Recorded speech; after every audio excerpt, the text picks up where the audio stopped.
A nossa primeira aula de hoje, do nosso estudo a respeito da Sagrada Escritura, segundo os preceitos da fé católica, nós queremos tratar de alguns conceitos que nós consideramos fundamentais. Nós poderíamos acessar o texto bíblico de cara e começar a ler um texto do Evangelho, começar pelo talvez o primeiro Evangelho, o Evangelho de Mateus, e passo a passo meditando esses trechos, mas isso poderia criar em nós uma sensação de que nós poderíamos ir vazios, sem qualquer coisa ao texto, e que seria suficiente, porque qualquer pessoa pode interpretar de maneira acertada o texto, mas não é muito por aí que as coisas funcionam. Comecemos pelo primeiro conceito, ou primeiro termo, que nós podemos abordar quando o assunto é Sagrada Escritura, quando o assunto é a Bíblia, é o termo Palavra de Deus. Todo mundo usa o termo Palavra de Deus para se referir à Bíblia. Do ponto de vista do texto bíblico, da teologia, nós podemos fazer uma distinção de duas palavras de Deus, entre aspas, aqui. Primeiro, a palavra de Deus escrita. A palavra escrita de Deus, que é a palavra da Bíblia, né? O texto da Sagrada Escritura, a Bíblia que você tiver aí na sua casa, tratada como palavra de Deus escrita.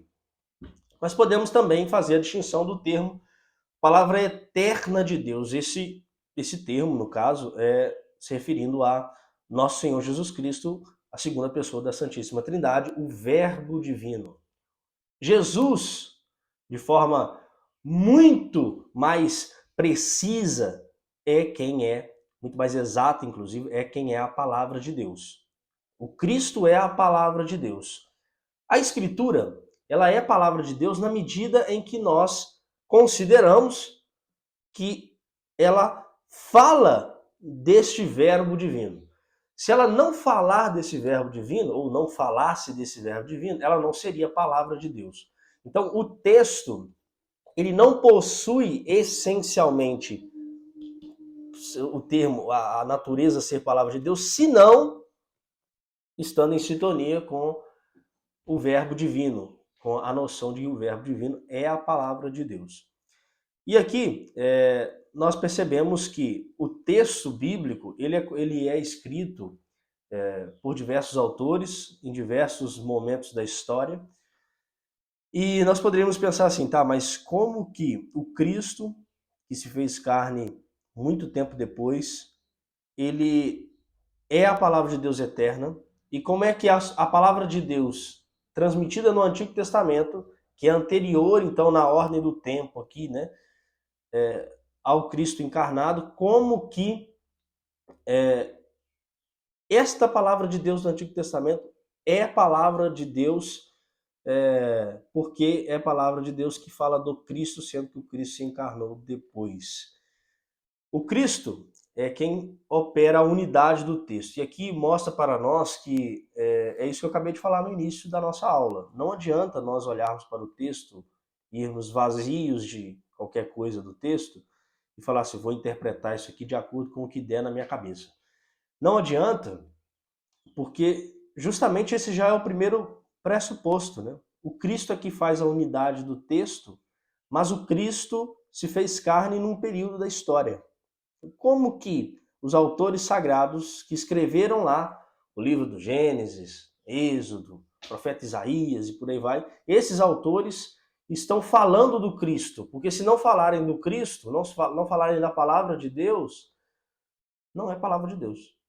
Como é que acontece isso então?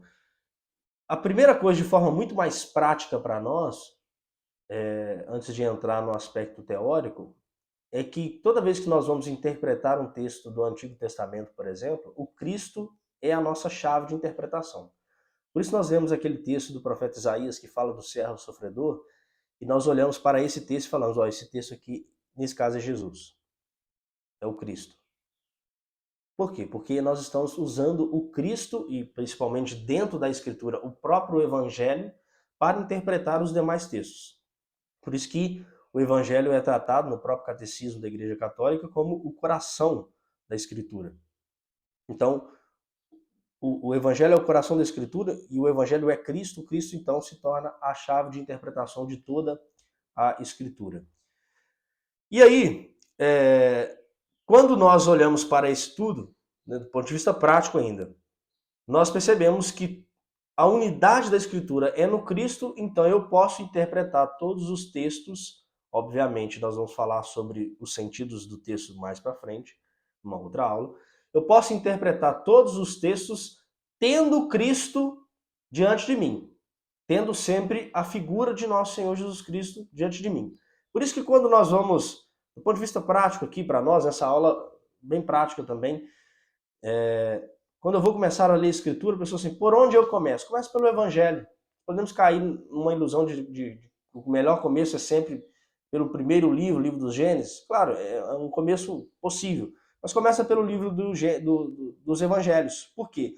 O livro dos Evangelhos, eles vão fornecer para nós a chave interpretativa de toda a Escritura.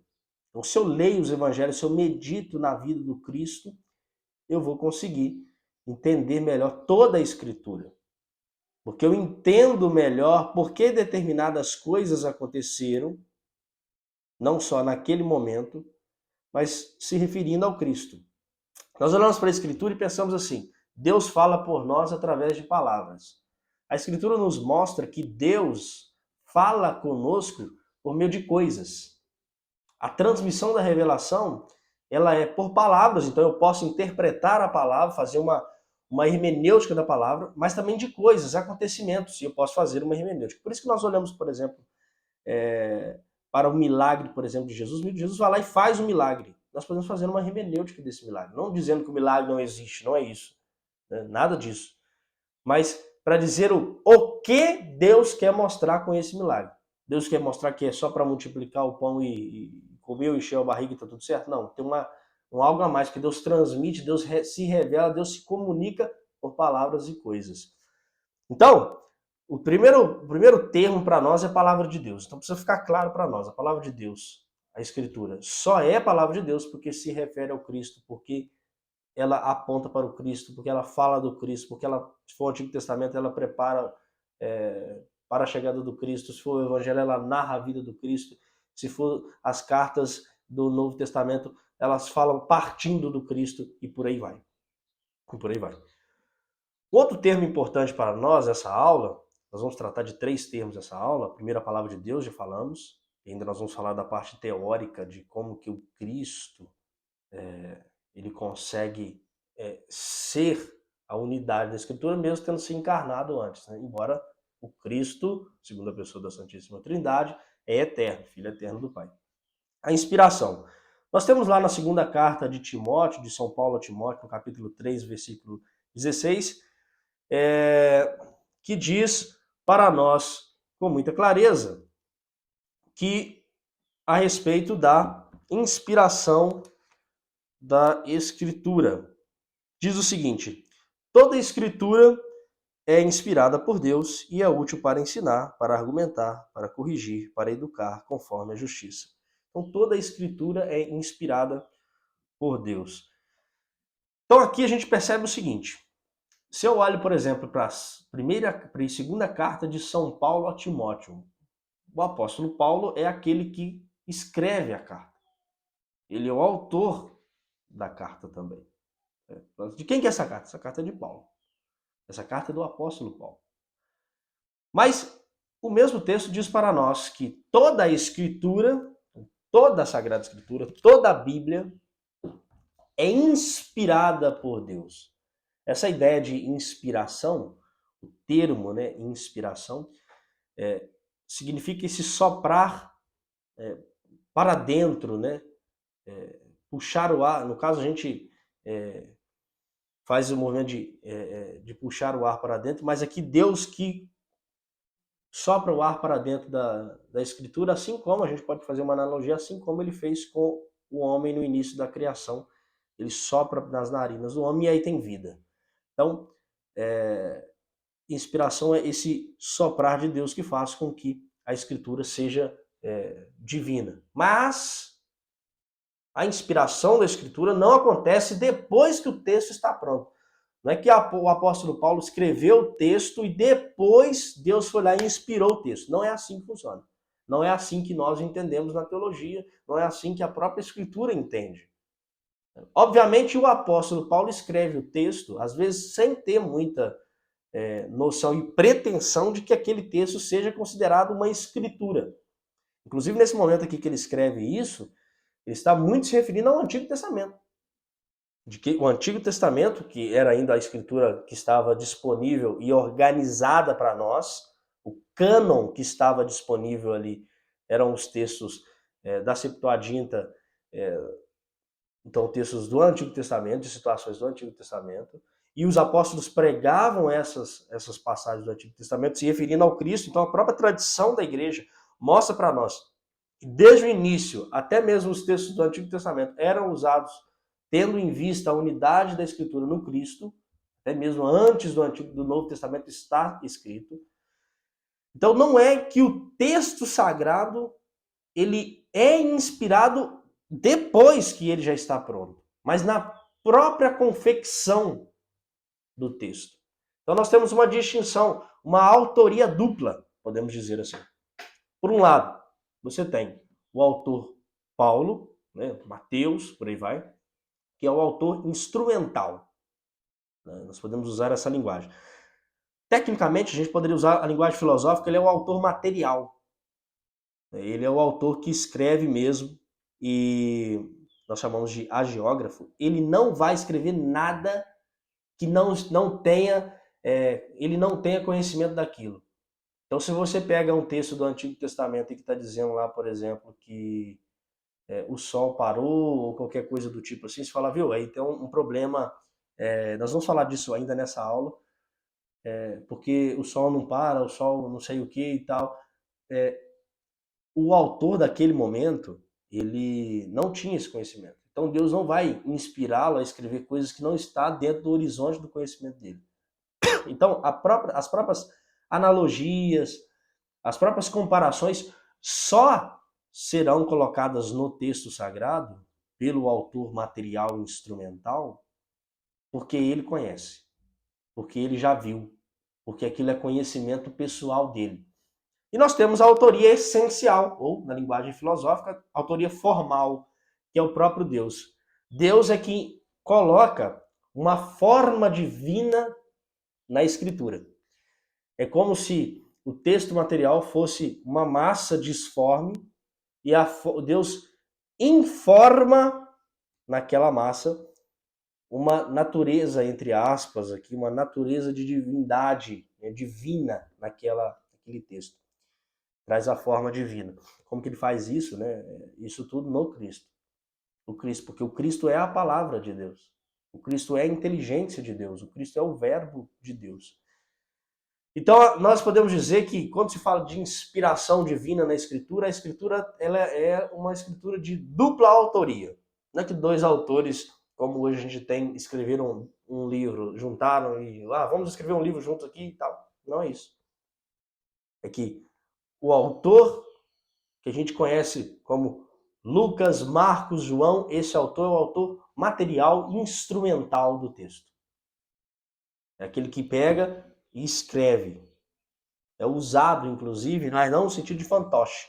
Porque aí a gente poderia dizer assim, Deus vai corrigir esses, aspas, erros que aparecem aqui de ciência empírica. Mas não é essa a ideia. O autor instrumental material, ele usa das próprias faculdades dele, Deus não desrespeita a faculdade ou a inteligência que aquele autor tem. E tem um autor essencial e formal, que é o próprio Deus, que aí sim, ele comunica aquilo, ele vai inspirando a ordem, ele vai inspirando a maneira como o autor pode descrever aquilo, e tudo dentro da sua divina providência para comunicar algo. Para comunicar algo.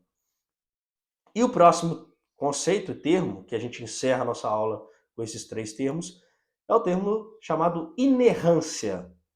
Inerrância. O que significa o termo inerrância? A primeira coisa é que o termo inerrância vai decorrer dessa ideia de dupla autoria.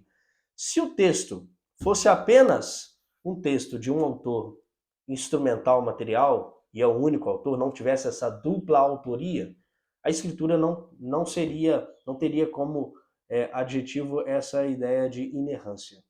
Inerrância significa que a escritura não tem erro. Ela não tem erro nenhum. Agora, mas eu acabei de dizer aqui que tem um texto do Evangelho, um texto da Escritura, que nos diz que o sol estava parado e tudo mais, mas nós sabemos hoje, com a ciência, que o sol está no centro do sistema da nossa galáxia e que é a Terra que gira em torno e não o contrário. E viu até então a escritura não tem erro, essa ideia da escritura não tem erro é falsa, então a escritura tem erro, a inerrância então é inaplicável à escritura. Muito bem, mas a escritura ela não contém erros em que matéria? Essa é uma pergunta para nós. Qual a matéria que a escritura não contém erro? Em todas as matérias? Ou a escritura não contém erro em matérias específicas? E aí, por isso que já disse lá no início da nossa aula, não adianta nós lermos a escritura e acharmos que irmos sem nada para a escritura vai ser o caminho suficiente para nós interpretarmos a escritura, porque nós vamos esbarrar nessas situações e antes mesmo da escritura ser escrita e organizada do jeito que ela está aqui, a teologia cristã, a fé cristã já existia e foi organizada a partir da fé cristã. Então, a escritura ela não erra quando se trata de fé, matéria de fé e de moralidade. Matéria de fé e moral, a escritura não erra. Ela é infalível.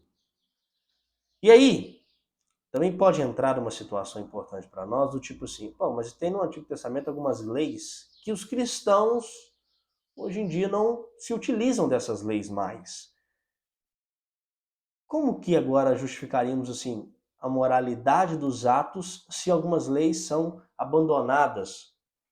E a resposta para nós é que a autoridade para dizer se aquela lei pertence a um conjunto de leis perenes, eternas, imutáveis e que devem ser cumpridas porque estão na lei natural e na lei divina, ou se essa lei é apenas uma lei social específica para o momento, aí entra a autoridade do magistério da igreja para poder esclarecer isso para nós. Porque se nós formos fazer isso, imagine só, se eu que vou ter que julgar, eu, uma pessoa individual, se comer uma carne de porco, se fazer a barba, se isso tudo é um pecado gravíssimo, porque está na lei que não pode, e eu interpreto que sim, aí um outro cristão diz assim, não, mas isso era para um tempo específico e tudo mais, e aí alguém chega aqui e diz que o Antigo Testamento fala da poligamia, então eu também vou ser adepto a essa ideia, o outro no Novo Testamento vai dizer que não, então essa confusão que poderia brotar aí, ela é resolvida pelo magistério, pela autoridade do magistério, a autoridade dos apóstolos, transmitida aos seus sucessores. Então, a escritura, ela é inefável, ela é infalível em matéria de fé e moral, e esses erros que a gente está apontando aqui de questões de ciência empírica, a gente chama de erros fenomenológicos, eles manifestam essa parte da dupla autoria, a parte material, a parte instrumental, que é o autor não sabia, o autor não tem esse tipo de conhecimento, ele vai escrever dessa maneira, mas mesmo assim, Deus consegue transmitir alguma coisa para salvar, para a finalidade ali, para a salvação das almas, das pessoas, para a sua redenção, mesmo diante desses erros, entre aspas, fenomenológicos. Muito bem, essa é a nossa primeira aula. Se você gostou da aula, você curta, compartilha, comente aqui as suas dúvidas e a gente responde numa próxima aula. E divulgue isso aí, porque eu acho que as pessoas precisam estudar a escritura da maneira mais correta e próximas da verdade a respeito da escritura.